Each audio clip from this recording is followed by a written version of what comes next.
Hello and welcome to this special interview. My guest today is someone whose journey is both inspiring and remarkable. A comedian who has won the hearts of many with his humour and courage. He's captivated audiences on television and stage alike. A tech enthusiast, a devoted family man, and an advocate for the disabled community. He's shown resilience in the face of life's challenges. Ladies and gentlemen, please welcome the very talented Chris McCausland. Chris, it's such a pleasure to have you here with us today. How do you find that humour has helped you navigate and express the experience in your life? It's interesting, I think, because losing your eyesight very, very gradually over a long time, you know, from when I was a child through to when I was an adult, it's frustrating and it's difficult. And I think, you know, as with a lot of dark times in people's lives, comedy is the way to deal with that. You make light of it, and you almost brush the emotions under the carpet with comedy, really. So it's always, I think, being a mechanism that I've used. It's fascinating how humour can serve as both a shield and a means of connection. When you reflect on those moments growing up and using comedy as your coping mechanism, how did your family respond to your use of humour during those times? Well, because my blindness it's hereditary, it's genetic, so it runs through my family tree, really. So, you know, my mum has got the same condition that I have. My nan, she also had the same condition. So my nan was blind when I was growing up, and she also very much, you know, would always laugh and joke.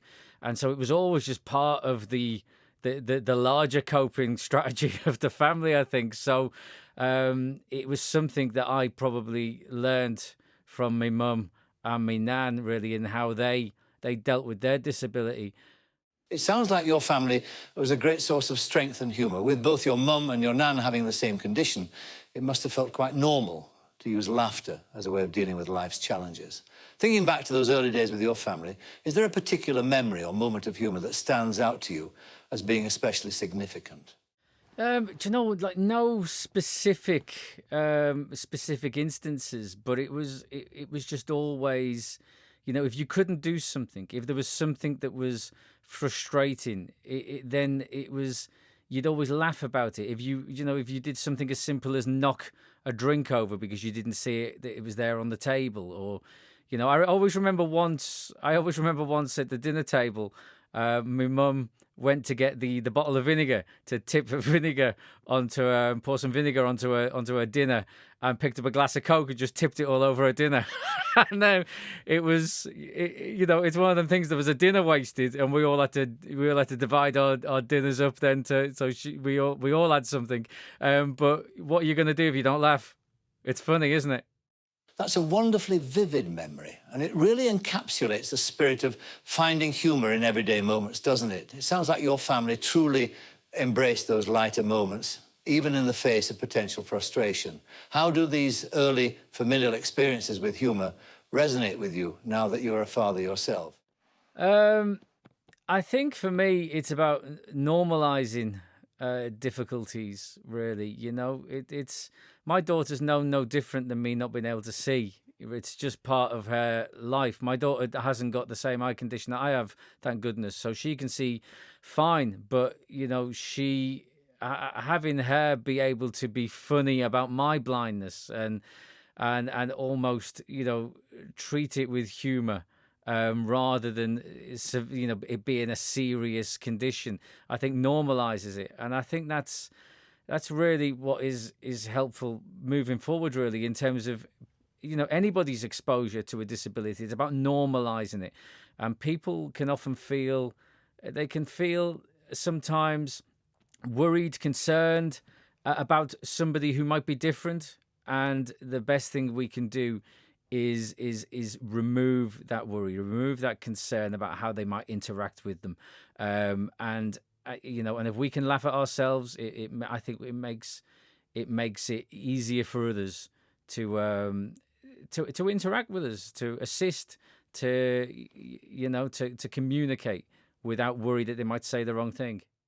It's brilliant how you frame the idea of normalizing through humour, making interactions more genuine and less strained. How has this approach influenced the way you interact with audiences in your comedy performances? You know, do you find that it helps in bridging gaps or breaking down preconceptions?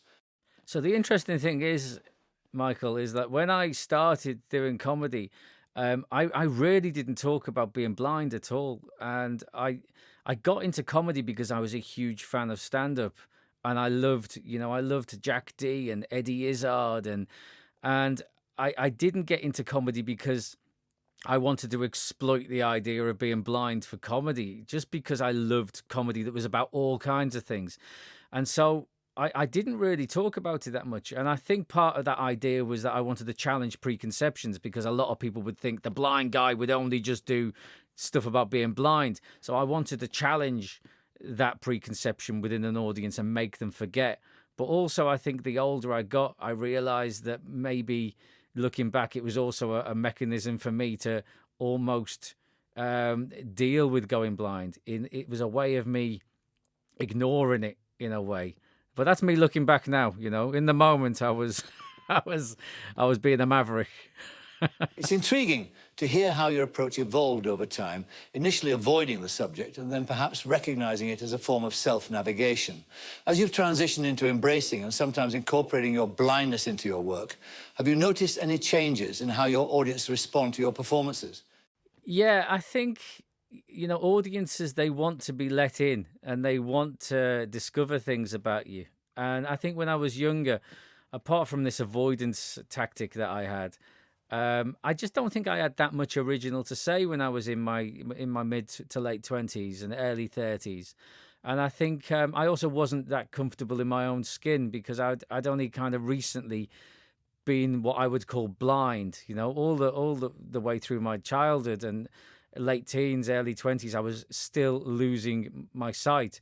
And so I think the older you get, the more comfortable in your skin you get, and also the more original life experience you have. So becoming a dad gave me the opportunity to talk about things that everybody can relate to in terms of parenting, which is a trope of stand-up, really, but also give that extra twist from my own perspective. And it just it was just a lot more original than just doing jokes where the punchline was, "Oh, I didn't see it." Fatherhood seems to have been quite transformative for you, giving you fresh perspectives and new stories to share. How did the experience of becoming a father influence your feelings about the idea of control, especially considering your earlier fears about the challenges of parenting being enhanced by your condition? Yeah, it was massively transformative, really. I think, before becoming a dad, you're very self-centered, and your concerns are about yourself, self-preservation, and so on. And when you become a dad, your priorities change, and you have somebody else who's more of a priority than you are in a lot of ways. And so it changes not only how you relate to yourself, but really the example that you want to set. And that for me was a huge change, really. And how do you feel being a father has shifted your understanding of independence, particularly given your own journey of growing up with a supportive family that encouraged you to find your own path? It's strange these days because my daughter, she can see fully, but children these days have got so much less independence than what I did when I was a child. So growing up in Liverpool in the 80s and the early 90s, very much just let out into the street and told to come back for your tea in the evening. And children these days, their social lives are very much facilitated by the parents, So, my daughter, I would say, and a lot of children, have far less, autonomy and independence than perhaps, I did when I was a child. It's sad in a way that so much of their life is done through devices compared to what it was for me when I was younger. That's just the way the world's gone, hasn't it? It does seem we've moved into quite a different world, doesn't it? Your reflections on childhood independence remind me of the power of simple, unstructured play and how it fosters creativity. How have those early experiences in Liverpool shaped your own sense of humour and improvisation in your comedy?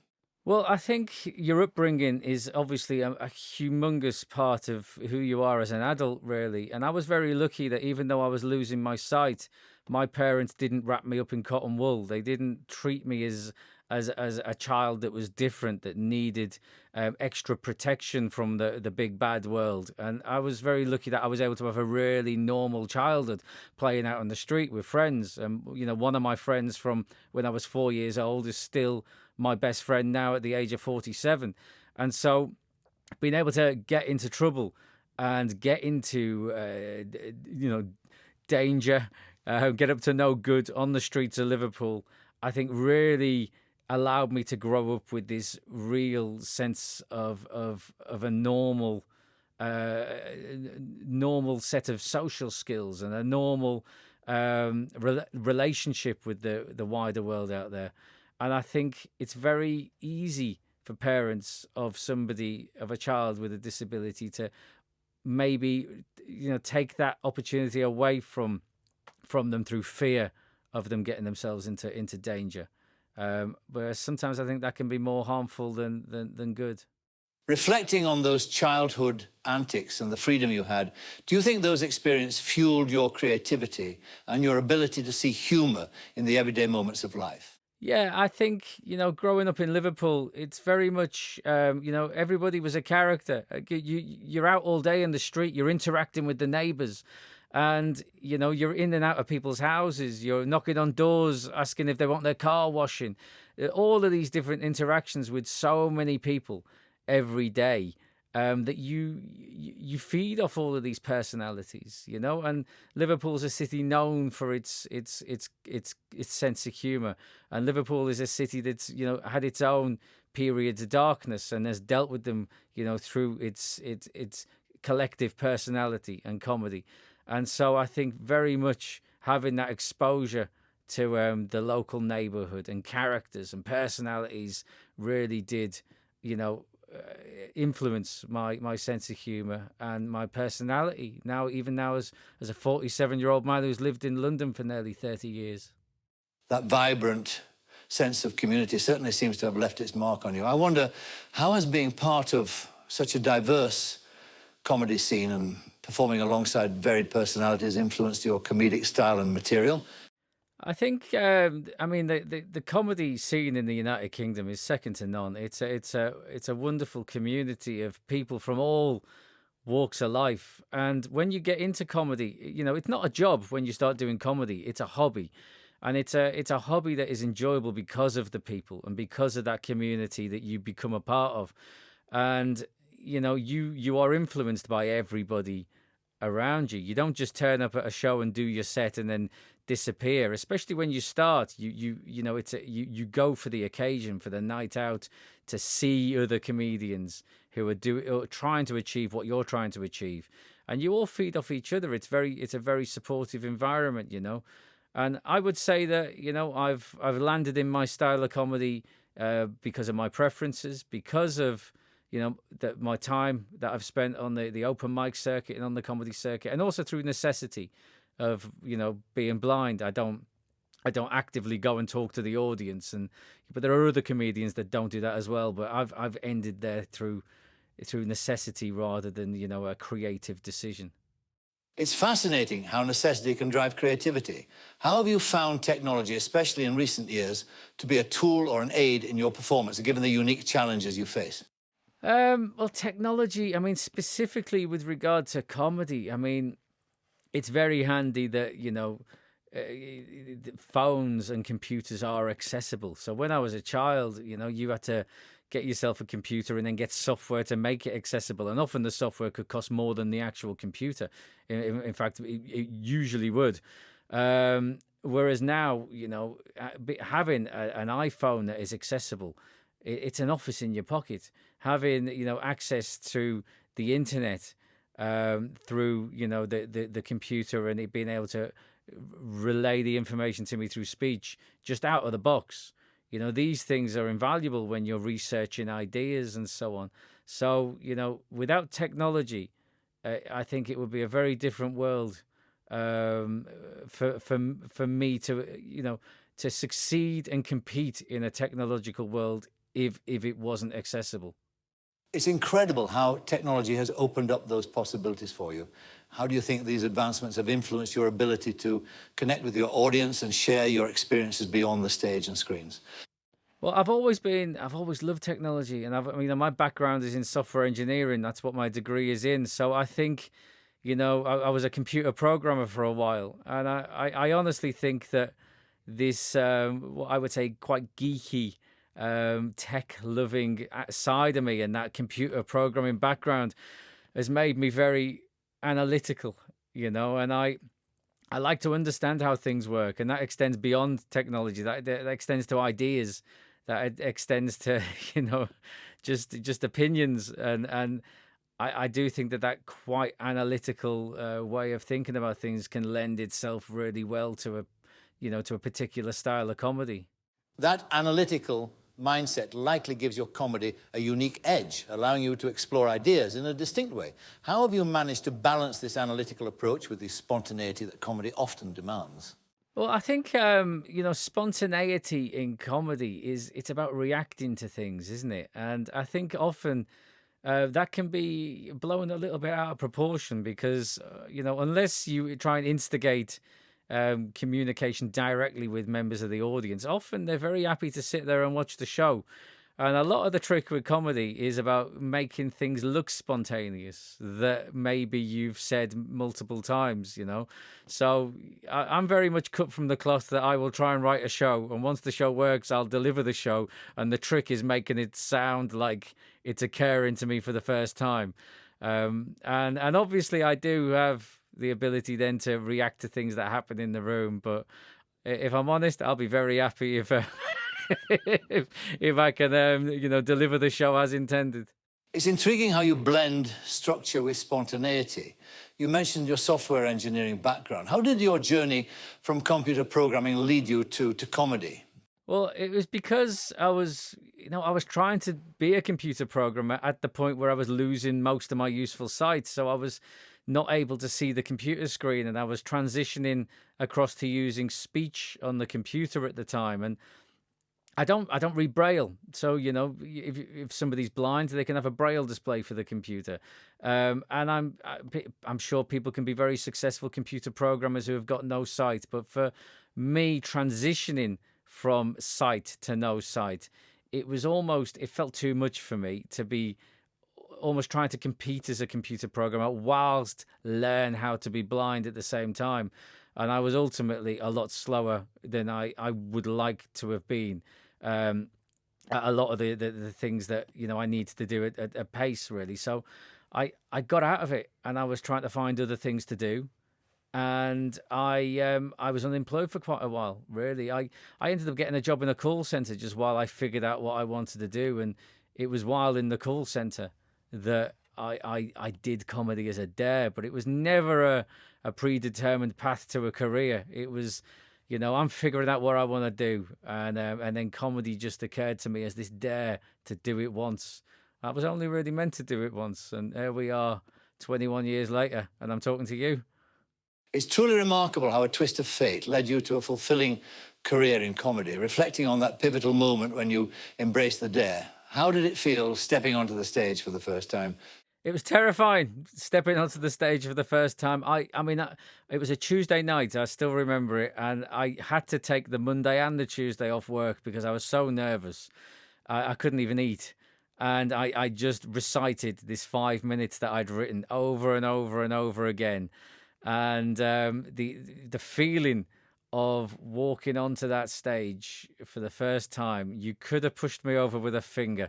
I felt so terrified. It was so far out of my comfort zone. And that was 21 years ago. I have never felt that level of fear again until probably doing that first episode of Strictly. That was the first time I'd encountered that level of fear again about anything, really. It's interesting how those moments of fear can leave such a lasting impression. Winning Strictly Come Dancing must have been a unique challenge. How did you manage to turn that fear into the success you ultimately achieved on the show? Well, the one thing I am used to as a performer, as a comedian, is flicking switches in my head. That's how I think of it, because as a comedian, you can't always be in the mood for comedy and fun. You can feel under the weather, you can feel tired, you can feel maybe there's been problems at home. Maybe you've had some bad news. There's all kinds of things that can go on in your life, and you have to flick those switches into performance mode. And so, I was able to utilize that same ability to go into a performance mode. I think in that moment at the beginning of that first show, I was terrified.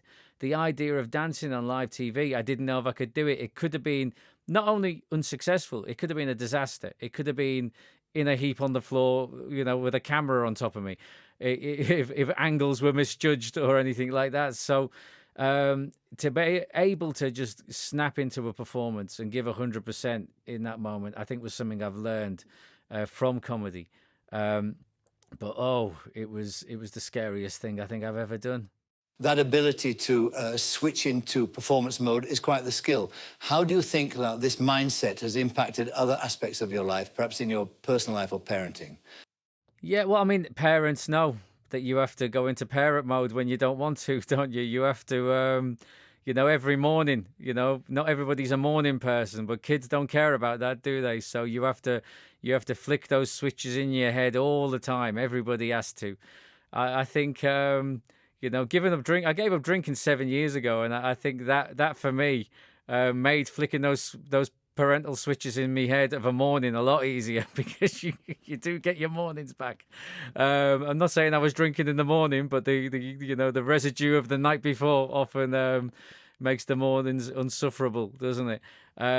So yeah, I think it's a talent that we all have in some regards. We've all got to turn up for work, haven't we? But specifically for me, it was about being able to snap into those 100% modes of performance. Fascinating how you've applied that mindset across different facets of your life. I'm curious, how has your relationship with your daughter evolved as she grows, particularly with the unique challenges and joys of fatherhood? Yeah, well, when she was younger, she knew I couldn't see, but I don't think she knew what that meant when she was very young.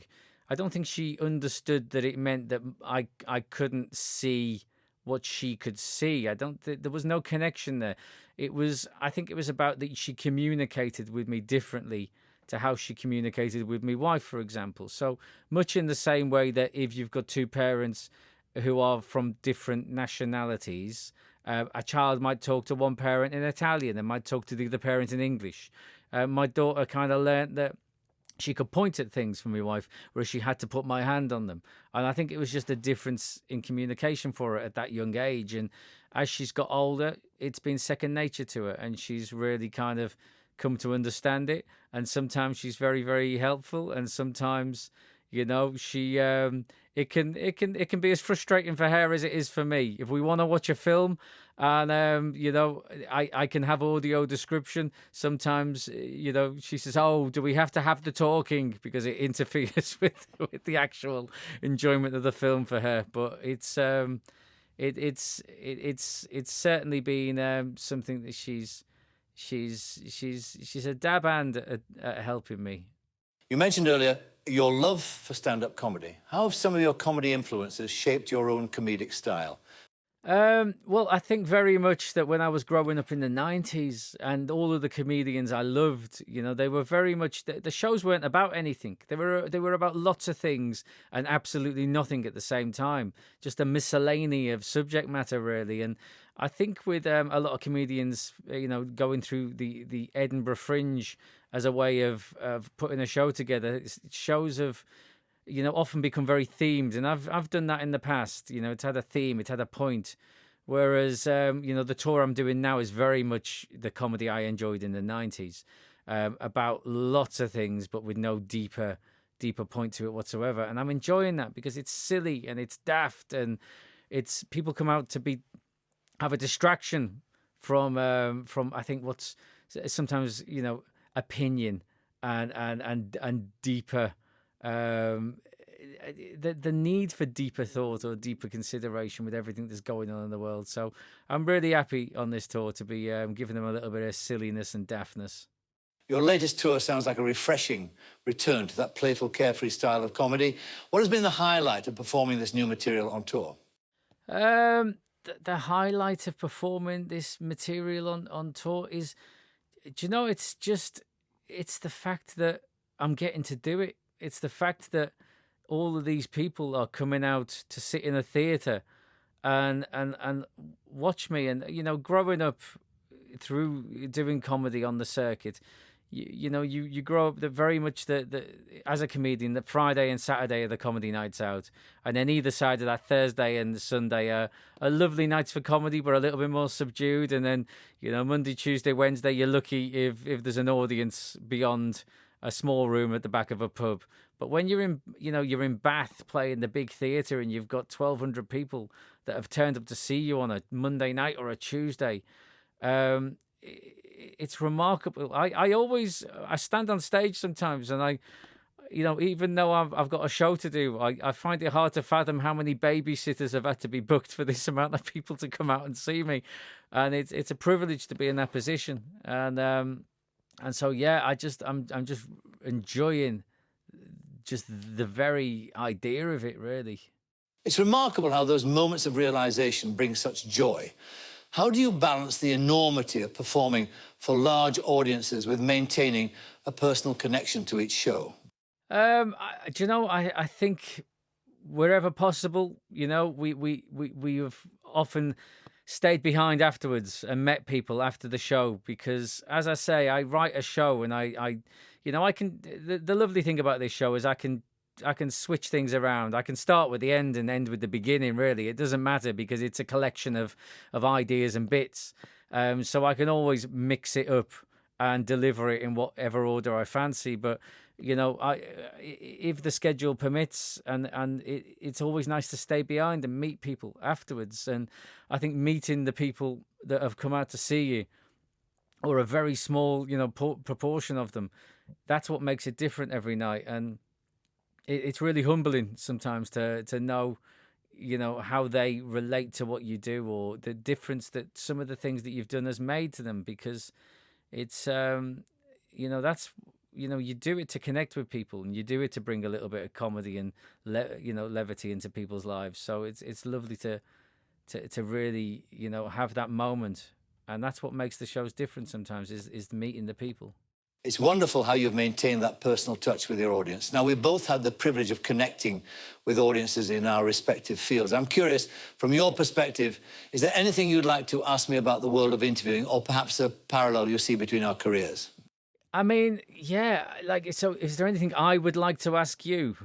I mean, I would like to ask you, how do you find dealing with, when I deal with an audience, I'm not dealing with egos. I'm dealing with people that want to be interviewed, that want to be entertained. Sorry, they've paid for me to turn up and entertain them, and they are, very receptive to that. Whereas from your perspective, you're interacting with people who have an agenda and an ego. How do you find dealing with that?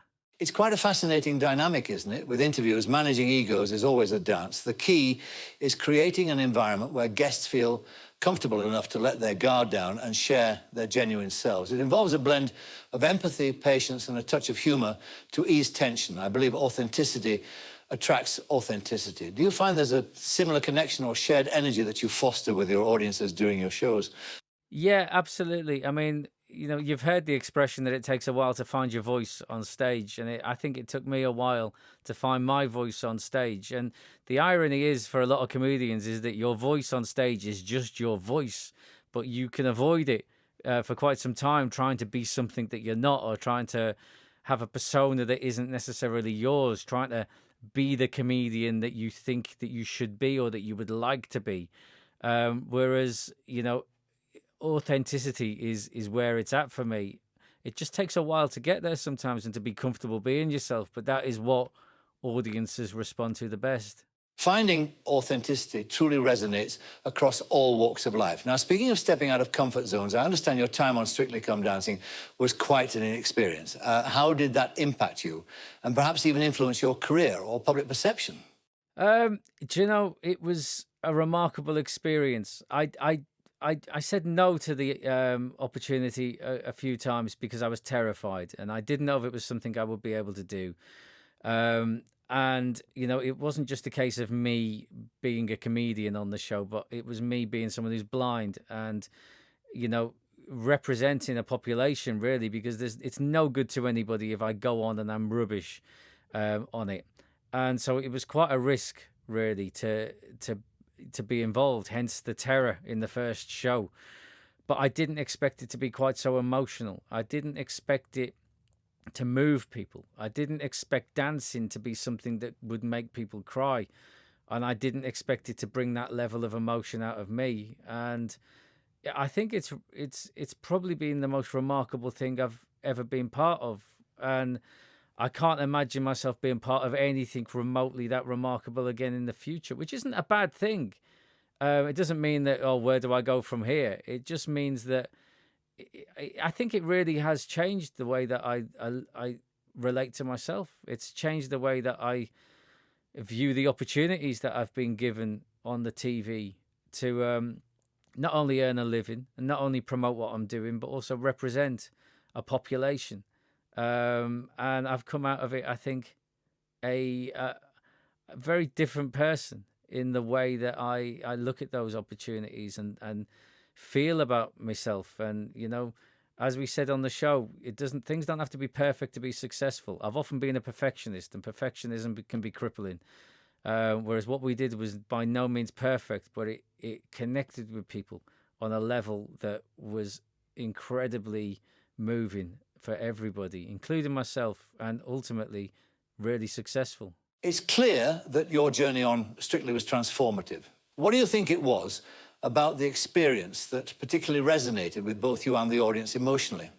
I think, you know, the journey, we often joke, you know, about this journey word because it's overused. And then you get to the point in the sentence where you want to say it and you realize that there are no other words. It was a journey from zero dance experience to where we got to. And I think that's what, first of all, resonates with the audience at home is being on that journey with you. But also myself and Diane, my dance partner, we just had this connection in terms of our personalities, but also, you know, in terms of the trust that we had to put in each other because of me being blind.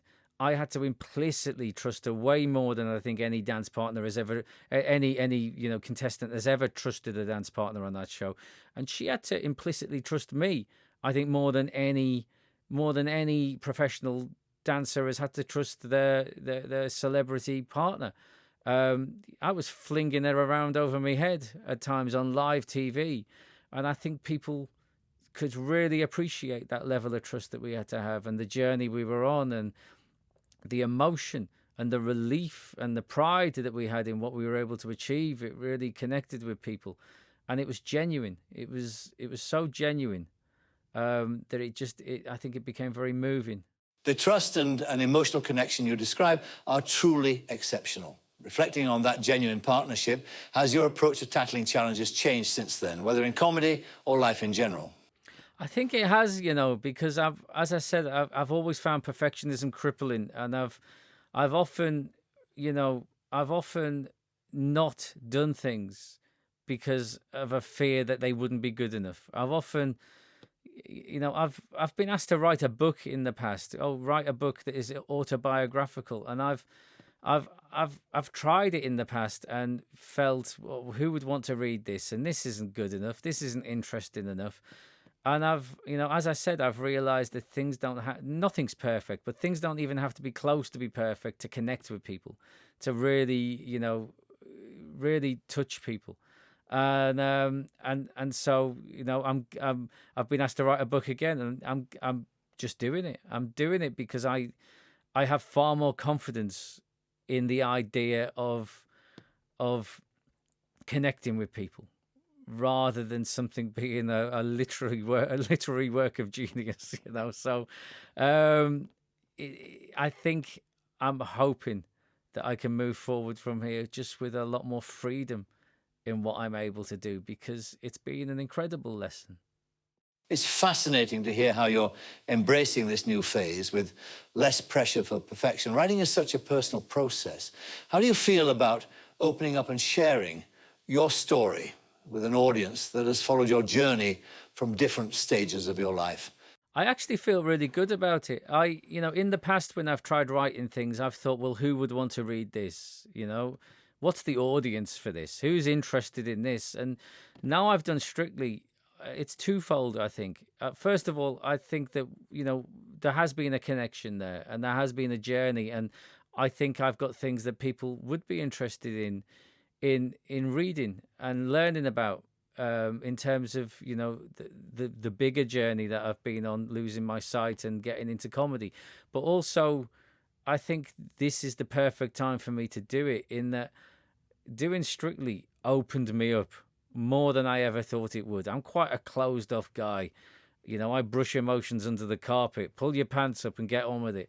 And Strictly, and the experience of it was so consuming. It was so exhausting.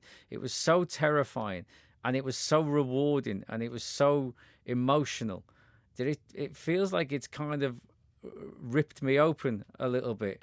And now is the time to get the things out of me while I'm feeling in that mood, while I'm feeling able to do that. Because I think if I'd have tried this a year ago, I would have been very, very, a lot more closed to getting some of these ideas and emotions out of me. It seems like you've, embraced this newfound openness and vulnerability with a real sense of purpose. Looking back on this process of sharing your journey, how do you feel about being part of an experience like this interview, where you reflect on your life and career with such authenticity? I mean, I love talking to people, and I found this very interesting. This has been a really interesting conversation on a lot of levels, as I'm sure you'll appreciate. But it has, you won't be surprised to hear that it's actually been a lot more personable than a lot of interviews I've done in the past with people who are sat in front of me in a physical form. It's wonderful to hear that you found this conversation engaging. I'm curious, given your relationship with technology and how it's assisted you, how have you found engaging with this interview process, especially considering how it differs from more traditional in-person interviews? Well, I suppose the biggest difference for me in this is that there is no, my laughter and the tone of my answers is not received. It's very much based on the words. And even though on some level this interview has been very, personable, it's felt like there has been a real connection at times over the answers. It's also been a very difficult audience, because there's been no mirroring or response or reaction to the chuckles or the touches of humor. I understand how profound the nuances of face-to-face interaction can be, especially for a performer like yourself. It's been a privilege to explore your journey with you, Chris, and to experience just a fraction of the humour, resilience and introspection that you bring to your work. Thank you for sharing so generously with us today. I'm incredibly sad that they're going to switch you off now, but thank you for having me. Thank you, Chris. It's been a true pleasure to connect with you. Take care and all the best with your upcoming projects and your new book. Cheers, Michael. Bye-bye. That is f***ing remarkable, isn't it?